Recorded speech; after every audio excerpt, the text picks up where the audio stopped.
पावसाळी अधिवेशनाचा आज सूप वाजलेला आहे, पण पावसाळी अधिवेशनातला कालचा दिवस हा तुफान गाजला. विधान भवनाच्या लॉबीमध्ये पडळकर आणि आव्हाडांच्या कार्यकर्त्यांमध्ये फ्री स्टाईल हाणामारी झाली. मात्र या राड्यानंतर मध्यरात्रीच्या दरम्यान पुन्हा एकदा एक हाय व्होल्टेज ड्रामा रंगला. नेमकं काय झालं, मध्यरात्री काय घडलं, आपण पाहूया. राड्यानंतर हाय व्होल्टेज ड्रामा.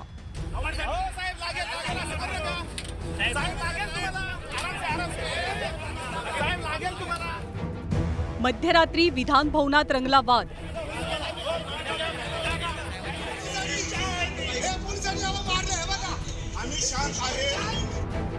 जितेंद्र आव्हाडांच्या विरोधात गुन्हा दाखल.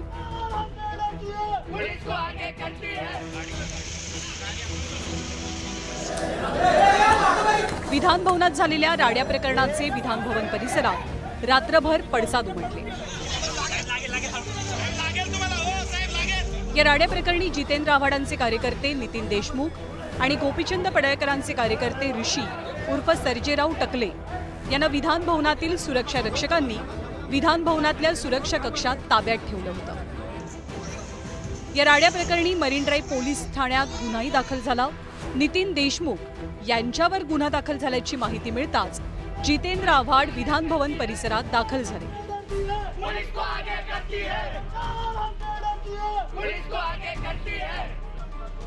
रात्री 12:15च्या दरम्यान नितीन देशमुख आणि ऋषी टकलेला वेगवेगळ्या वाहनातनं पोलीस स्थानकाला नेलं जात होतं. त्याला जितेंद्र आव्हाडांनी विरोध केला. त्याने मार खाल्लाय, त्याला मारतानाचा व्हिडिओ तुमच्याकडे आहे, त्याला घेऊन चालला आणि ते पोलिसांच्या वाहनासमोर ठिया देऊन बसले. जितेंद्र आव्हाडांनी पोलिसांची गाडी अडवून ठेवली. बाकीचे होते ते पळून गेले. गाडी चढवा, तुमची गाडी हलू देणार नाही. लागेल तुम्हाला, हो साहेब लागेल. रात्री 1च्या सुमारास पोलिसांनी जितेंद्र आव्हाडांना गाडी खालून खेचून बाहेर काढलं.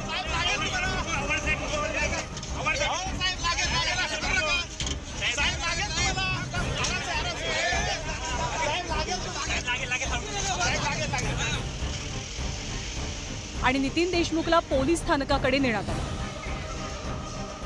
1:30 वाजता नितीन देशमुखला अटक करून मरीन ड्राईव्ह पोलीस स्टेशनला नेलं. 2च्या दरम्यान मरीन ड्राईव्ह पोलीस स्थानकाच्या बाहेर शरद पवारांच्या राष्ट्रवादी काँग्रेसच्या कार्यकर्त्यांनी आंदोलन केलं. आवाज खाली आणि हात वर केला तर सांगतो तुम्हाला, शहाणपणा करू नका. बोलता येत नसेल तर बोलायचं नाही, कळलं का? चला बाहेर तुम्ही तिथं. आमदारावर आवाज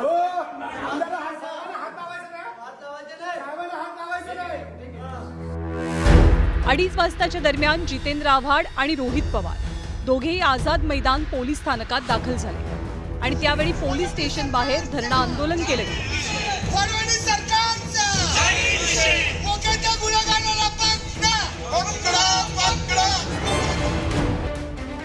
रात्री 2:41 नितीन देशमुख यांना वैद्यकीय तपासणीसाठी जे रुग्णालयात नेलं गेलं. 3च्या दरम्यान ऋषिकेश टकलेला कामा रुग्णालयात वैद्यकीय तपासणीसाठी पाठवलं गेलं. या सगळ्या राड्यानंतर रात्रभर हा हाय व्होल्टेज ड्रामा सुरू होता. सकाळी विधानसभेच्या कामकाजासाठी उपस्थित राहिलेले रोहित पवार हातात पोस्टर घेऊनच दाखल झाले होते.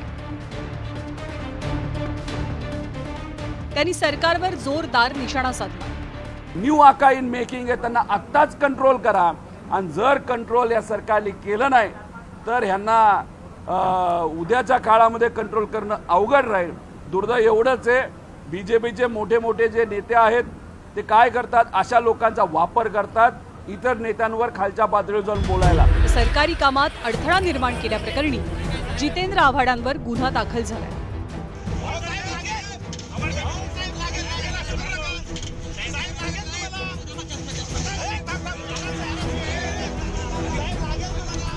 दोन जणांना ताब्यात घेतलं आणि शेवटी पोलीस स्टेशनला परत एक जणच गेला, तर दुसरा कुठे गेला?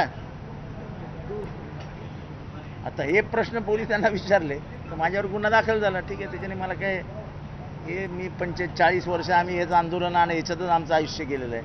त्यामुळे या गुन्ह्याने काय आम्हाला फार असा धक्का बसलाय वगैरे, पण इतकं खोटं काम विधानसभेत होतं. अध्यक्ष शब्द देतात, शब्द पाळत नाही, याचं दुःख मात्र आम्हाला आहे. विधान भवनातल्या राड्या प्रकरणी नितीन देशमुख आणि ऋषिकेश टकले दोघांना अटक झाली आहे आणि या राड्याचे जोरदार राजकीय पडसाद सध्या राज्यभरात उमटतात. कृष्णा औटीसह ब्युरो रिपोर्ट, न्यूज 18 लोकमत.